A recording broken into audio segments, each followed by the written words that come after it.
de vosotros.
Consumidos a espada.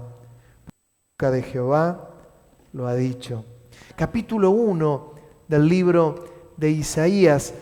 Fíjense qué palabra dura y difícil, pero tan tierna como va desarrollándose y cómo finaliza. Vuelve a hablar de las fiestas solemnes. Vuelve a hablar de las costumbres. Hay un texto que está en otro lugar que habla de las costumbres viejas. Dice, vinieron y trajeron las costumbres viejas. Era como que en Israel esto de las costumbres viejas se iba pasando de generación en generación. Sabían quién era Jehová, Jehová de los ejércitos. Conocían lo que había ocurrido con el Mar Rojo, cómo habían sido librados. Pero es como que las viejas costumbres las iban arrastrando.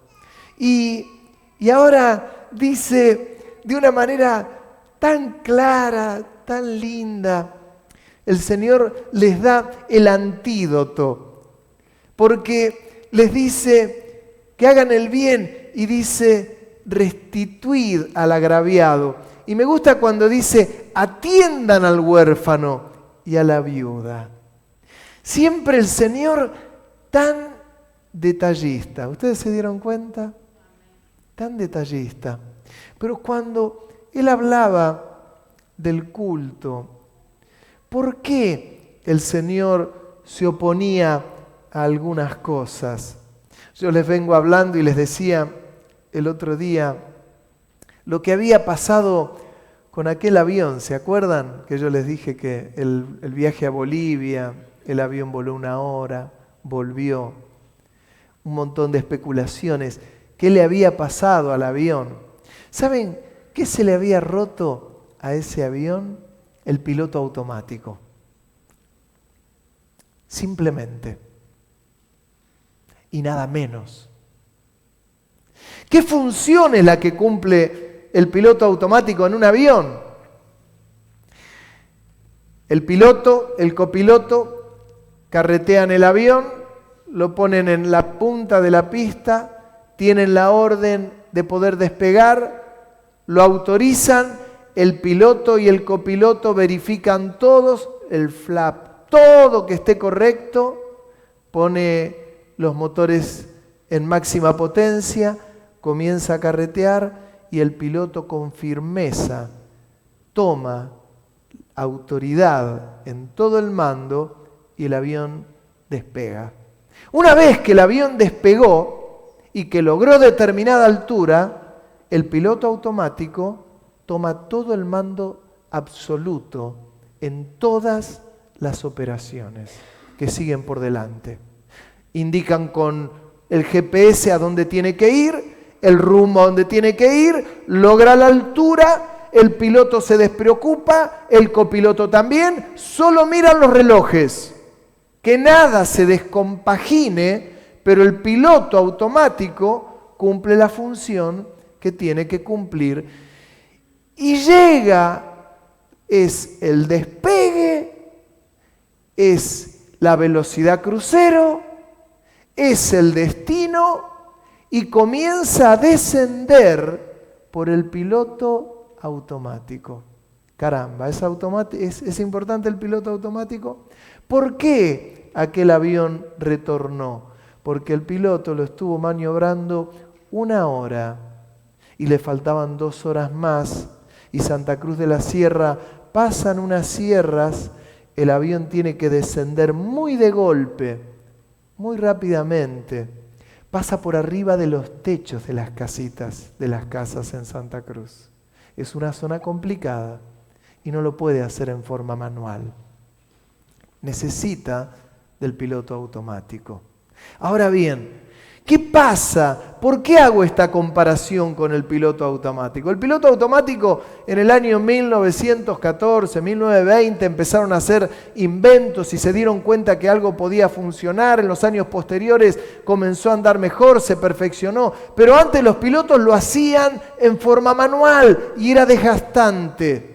El piloto automático lo que hizo, logró un bienestar a quienes maniobran esas naves y quitaron riesgos.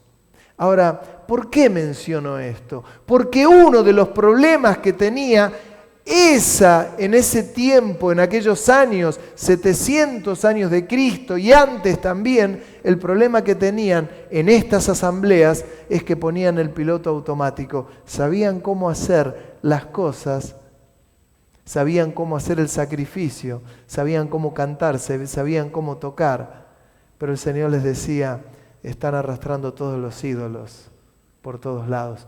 Ponían el piloto automático. Y el alerta para la iglesia en este tiempo es, no pongas el piloto automático, que es útil para el avión, pero no para el culto vivo y verdadero. Piloto automático lo que hace en la actualidad, yo sé cómo cantar, yo sé cómo levantar la mano, yo sé cómo doblar la rodilla, yo sé. Llega un momento que el Señor dice, no pongas el piloto automático, escucha mi voz. Es la sensibilidad, es lo que el Cordero quiere recibir en ese culto vivo, verdadero. Me gusta el mensaje que le da el ángel a una de las iglesias en Apocalipsis. Dice en el capítulo 2 de Apocalipsis, versículo 9, a esta iglesia de Esmirna le dice, mire, para mí es una de las palabras más preciosas. Dice, yo conozco tus obras y tu tribulación y tu pobreza. Pero dice entre paréntesis, pero tú eres rico. Pero era pobre. Pero el Señor lo mira con sus ojos y le dice, pero tú eres rico. Y la blasfemia de los que se dicen ser judíos y no lo son, sino sinagoga de Satanás. No temas en nada lo que vas a padecer. He aquí el diablo echará a algunos de vosotros en la cárcel para que seáis probados y tendréis tribulación por 10 días. Sé fiel hasta la muerte y yo te daré la corona de la vida. El que tiene oídos, oiga lo que el Espíritu dice a las iglesias. El que venciere no sufrirá daño de la segunda muerte.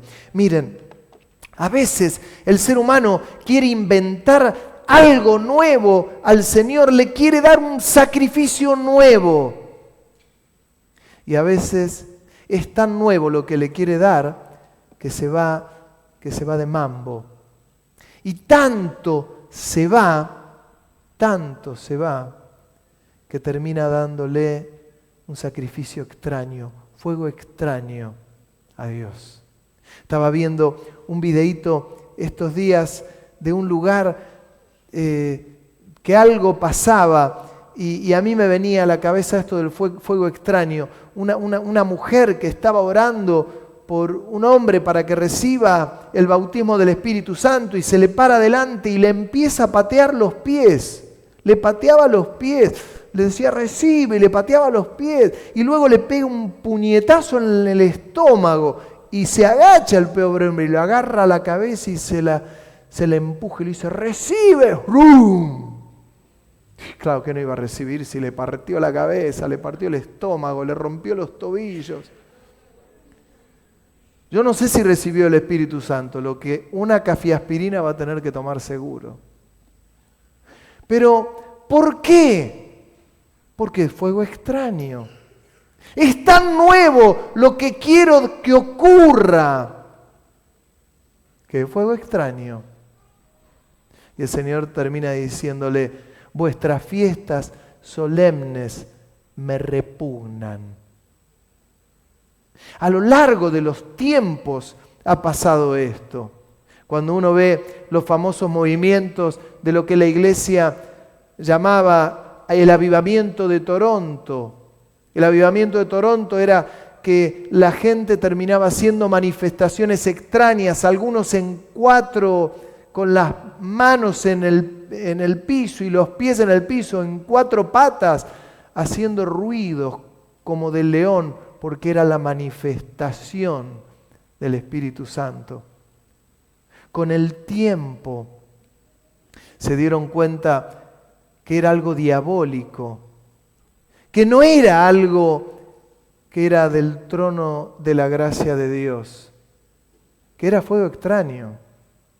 Y que el diablo se hizo un gran festín con esas manifestaciones, donde se quita el foco, la presencia de Dios en ese culto vivo, irracional, para darle algo irracional y que no hay alguien que diga, detente.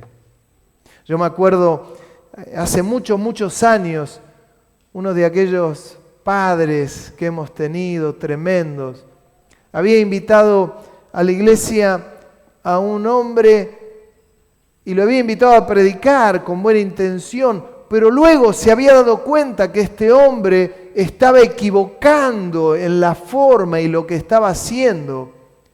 Y recuerdo que este padre, un hombre de Dios, fue y lo tocó y le dijo, hasta acá.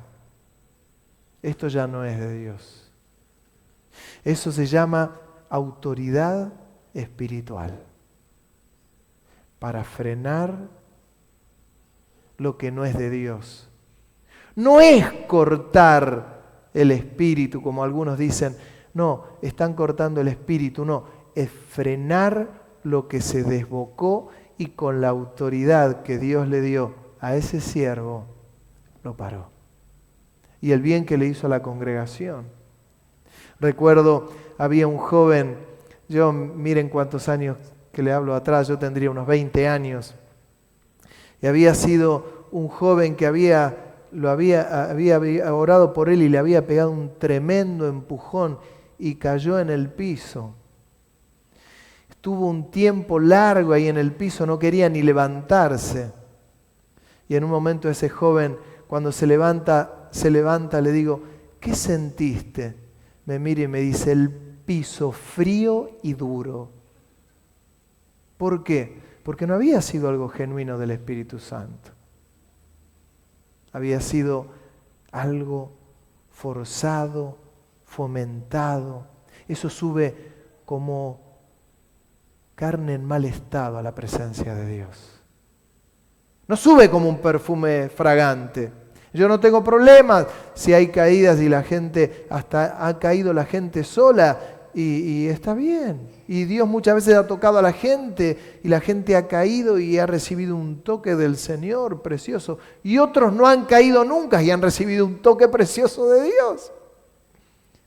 No es la cuestión de la caída, es la cuestión de ese piloto automático que se ponen. Y quiero poner ese piloto automático y que ocurran cosas para que la iglesia crea. ¿Saben que esta iglesia de Esmirna, de Apocalipsis, que les menciono, dice, tú eres pobre, pero eres rico? ¿Qué había en esa iglesia? Había un objetivo claro, había una doctrina sana. El Señor estaba ocupando el centro de la vida. Cristo ocupaba ese centro que ninguna de las otras iglesias podía mantener mucho. A otra le dijo que el amor se le había enfriado. A esta miren. Y a una le había dicho que era muy rica porque era rica económicamente. Pero a esta iglesia le dijo que era pobre, muy pobre, pero era muy rica porque el Señor ocupaba ese centro. ¿Saben? Esa era una iglesia que no ponía el piloto automático. En la iglesia el piloto automático lo tenemos que descartar. No sirve. El piloto automático sirve para los aviones. Y los pilotos se acostumbraron a ese piloto automático. En cuanto nosotros ponemos el piloto automático, hagamos algo para descartarlo. Que me cueste cada vez que vengo a la presencia de Dios. Que me cueste.